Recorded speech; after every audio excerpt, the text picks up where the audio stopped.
Hello my dear friends, welcome to the Indian advance studies. आज मैं आपको बताऊंगी नाबार्ड ग्रेड ए के बारे में पूरा डिटेल्स में कि इसके प्रोसेस कैसे और किस तरह से होते हैं। इससे पहले आपको मैं बताना चाहूँगी कि IAS पेपर एक एक्सक्लूसिव और ऑफिशियल वेबसाइट है जहाँ पर आपको नाबार्ड ग्रेड ए से सब रिलेटेड सभी इंफॉर्मेशंस, नोटिफिकेशंस, वैकेंसीज सभी आपको सबसे पहले मिलेंगी। तो हम यहाँ पर सर्च करेंगे,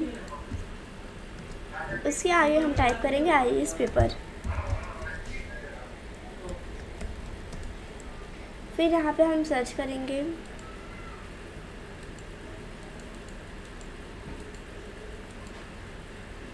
सर्च करते ही हम इस पेज पे ओपन हो जाएंगे। फिर हमें फर्स्ट वाले वेबसाइट पे क्लिक करना है।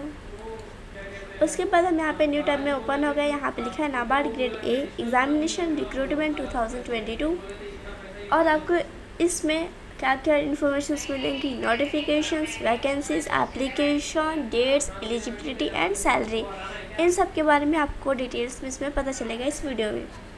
यहाँ पे नाबार्ड के बारे में कुछ इन्फॉर्मेशन दी गई हैं, आप इसको पढ़ सकते हैं, समझ सकते हैं। फिर यहाँ पे टेबल ऑफ कंटेंट है, इसमें बहुत सारी टॉपिक्स दी गई हैं। आपको जिस भी टॉपिक्स के बारे में जानना है तो आप उस टॉपिक पे क्लिक करेंगे तो आप उस पेज पे ओपन हो जाएंगे। यहाँ पे इससे कुछ इन्फॉर्मेशन दी गई हैं कि ये कब स्टार्ट हुआ था, इसका जो अनाउंसमेंट कब हुआ था, इन सब के बारे में यहाँ पे दिया गया। फिर what is the NABARD recruitment process, इसके प्रोसेस किस तरह से हैं, ये कौन से सन में स्टार्ट हुआ था और इसका फुल फॉर्म क्या है और क्या क्या इसकी इंपॉर्टेंस है, उन सब के बारे में यहाँ पे दिया गया। जैसे आप देख सकते हैं, national bank of agriculture and rural development, इसका ये फुल फॉर्म है। फिर यहाँ पे उसके हाईलाइट्स दी गई हैं, जैसे कि exam name, conducting authority, full form, post, examination, official notification, vacancies, duration of exam, salary, job location, exam dates, application mode, application fee, selection process and conduct information, उन सब के बारे में यहाँ पे दिया गया है, आप देख सकते हैं। फिर एग्ज़ामिनेशन डेट्स, इसके डेट्स कब आते हैं, जैसे कि इसमें कौन कौन से किस चीज़ के डेट्स रहते हैं। जैसे एप्लीकेशन फॉर्म का डेट रहता है, फिर इसका लास्ट डेट कब है उसके बारे में दिया गया रहता है। फिर प्रीलिम एग्ज़ाम कब स्टार्ट होगा, एडमिट कार्ड कब मिलेगा प्रीलिम एग्ज़ाम का, फिर रिज़ल्ट, फिर मेन एग्ज़ाम कब होगा, एडमिट कार्ड कब मिलेगा, फिर इसके मेन एग्ज़ाम के रिज़ल्ट, उन सब के बारे में यहाँ पे उसके डेट्स दी गई रहती है। फिर अगर नोटिफिकेशन की बात करें तो नोटिफिकेशन में जैसे भी किसी भी चीज़ का अगर डेट आता है तो इस आप नोटिफिकेशन में आपको पता चलेगा।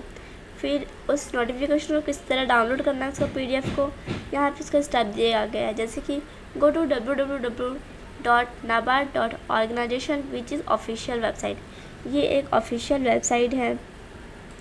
फिर go to the career notice tab on the home screen, आपको होम स्क्रीन पे कैरियर नोटिस पे क्लिक करना है। फिर क्लिक हियर टू कंटिन्यू, फिर यहाँ पे हमें प्रेस करना है क्लिक हियर टू कंटिन्यू करने के लिए प्रेस करना पड़ेगा। Select the NABARD notification you like to exam, अगर आपको एग्ज़ाम देना है तो आप इस पर क्लिक करेंगे। Select download PDF from the drop down menu, अगर आपको PDF डाउनलोड करना है तो फिर आप कर सकते हैं ड्रॉप डाउन मेनू से। उसके बाद यहाँ पे वैकेंसीज दी गई हैं, मतलब हर एक पोस्ट के अलग अलग वैकेंसीज होते हैं। जैसे कि रूरल डेवलपमेंट बैंकिंग सर्विस का रहता है 148, राजभाषा सर्विस का रहता है 5, ऐप इसका प्रोटोकॉल एंड सिक्योरिटी सर्विस का रहता है 2।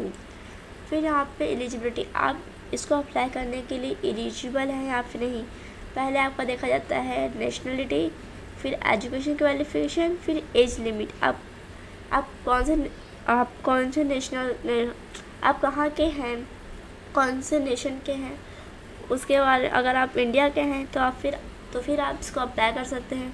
एजुकेशन क्वालिफिकेशन, आपकी एजुकेशन कितनी होनी चाहिए, जैसे कि आप दिया गया जनरल कैटेगरी का, जनरल का, एग्रीकल्चरल के लिए कितना होना चाहिए परसेंटेज और कितने पढ़े होने चाहिए। फिर एनिमल हस्बेंड्री के लिए, फिशर्स के लिए, फॉरेस्ट्री के लिए एंड हॉर्टिकल्चर के लिए, फिर land development, water resources, finance, computer and information technology, इन सब के बारे में अलग अलग स्टडीज़ होते हैं। अगर आप ना पढ़े हैं तो फिर आप इसको अप्लाई कर सकते हैं। फिर एज लिमिट, आपकी एज कितनी होनी चाहिए, उन सब के बारे में यहाँ पे दिया गया है, आप देख सकते हैं। फिर कैटेगरीज इसके following is the age relaxation for the NABARD grade A exam, exam A के लिए एग्ज़ाम के लिए यहाँ पे कौन से कैटेगरी के लोग, SC एंड ST का 5 इयर्स रहता है, OBC का रहता है 3 इयर्स, फिर एक्स सर्विसमैन का रहता है 5 years, children and family members of the victims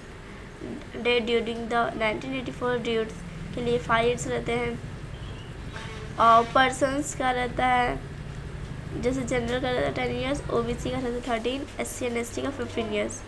फिर नाबार्ड एप्लीकेशन फॉर्म का डेट कब आएगा एंड इसके स्टेप्स क्या थे, मतलब कौन से वेबसाइट से आपको इसको फॉर्म को फिल करने से क्या क्या फिल करना रहता है, उन सब के बारे में यहाँ पे दिया गया है, आप देख सकते हैं। जैसे कि registration for 2022, navigate to the official website of at the www.nabard.com, इस वेबसाइट पे आप क्लिक करेंगे तो फिर आप उसमें किस तरह आपको फिल करना है उन सब के बारे में यहाँ पे दिया गया, आप देख सकते हैं।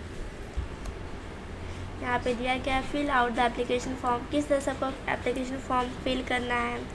अपलोड द रिक्रूटमेंट डॉक्यूमेंट्स, इसमें डॉक्यूमेंट्स आपको कुछ देने हैं तो वो भी आप दे सकते हैं।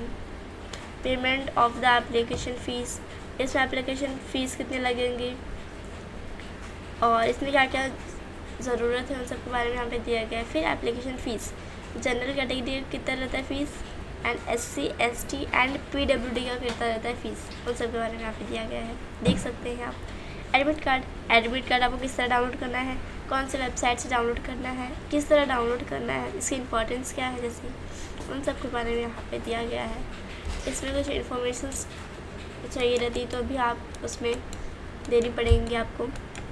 फिर एडमिट कार्ड, उसमें कौन कौन सी डिटेल्स रहती है, जैसे candidates full name, roll number, registration number, reporting time, exam date, exam venue, duration of test, फिर फ़ोटोज़ एंड सिग्नेचर, कितने साइज़ में आपके फ़ोटोज़ होने चाहिए, उन सब के बारे में यहाँ पे दिया गया है। फिर documents to bring with you to को नाबार्ड एग्ज़ाम रूम, आप जब एग्ज़ाम रूम में जाएंगे तो उसके लिए आपके पास कौन कौन से उस टाइम डॉक्यूमेंट्स होने चाहिए, उन सब के बारे में यहाँ पे दिया। जैसे ड्राइविंग लाइसेंस होने चाहिए, पैन कार्ड, पासवर्ड, फिर वोटर कार्ड या फिर फ़ोटो आइडेंटिटी प्रूफ, उन सब के बाद ये सब आपके पास होने चाहिए।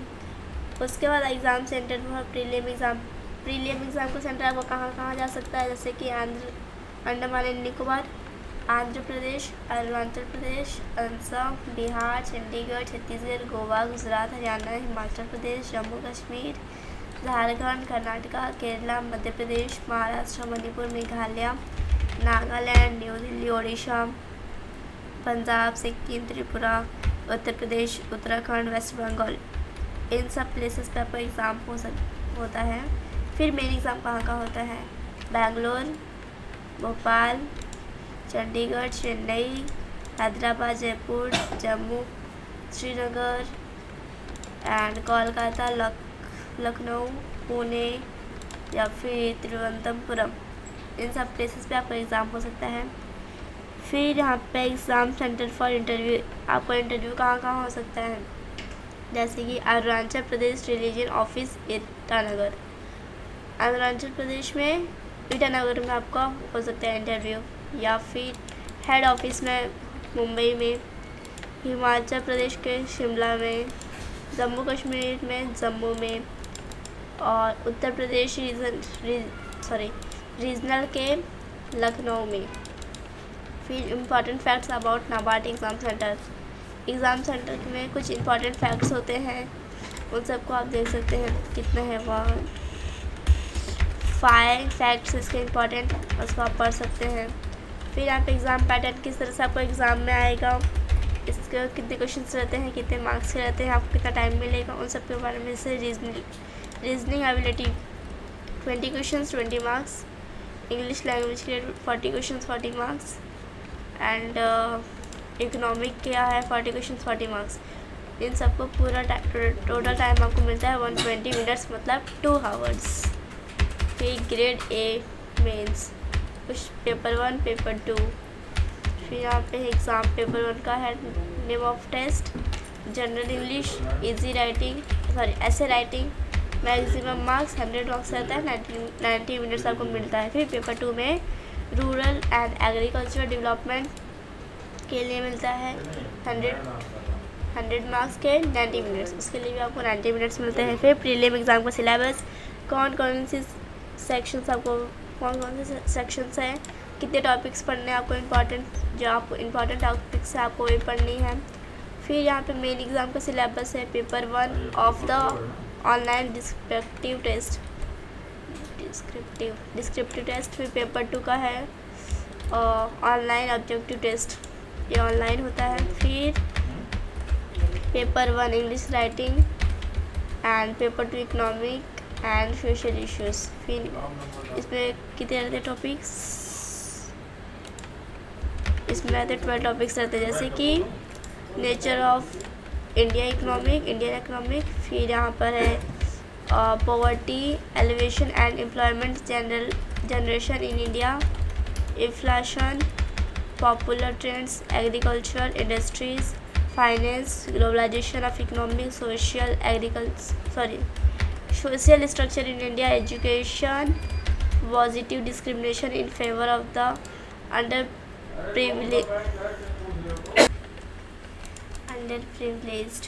उसके बाद यहाँ पर भी इसका एग्रीकल्चरल एंड रूरल डेवलपमेंट, यहाँ पे भी उसके कुछ टॉपिक्स की नेम दी गई हैं, जैसे कि agricultural, soil and water conservation, water resources, farm and agri engineering, plantation and horticulture, animal husbandry, fishers, forestry, agricultural, economic and climate change.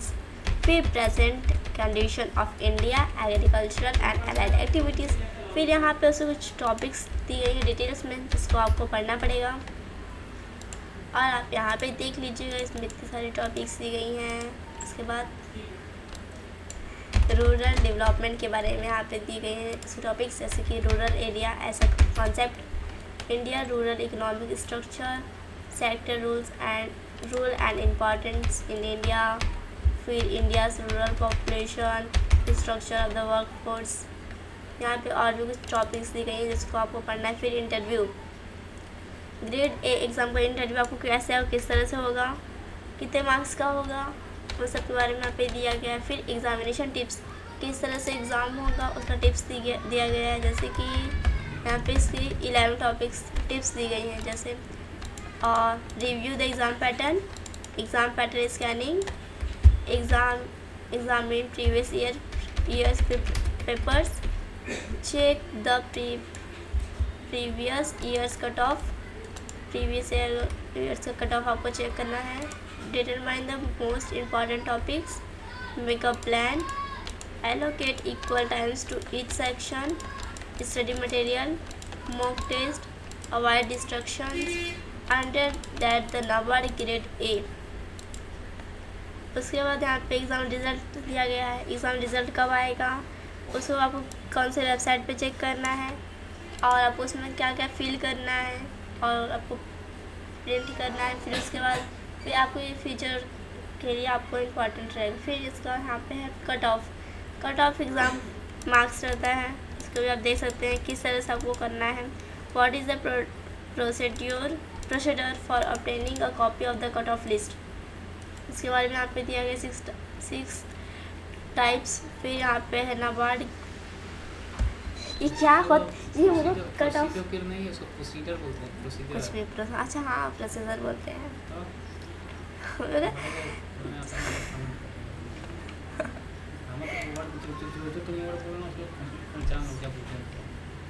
Procedure दिखाओ बची थी। कट ऑफ क्या होता है, मैं समझ पता है।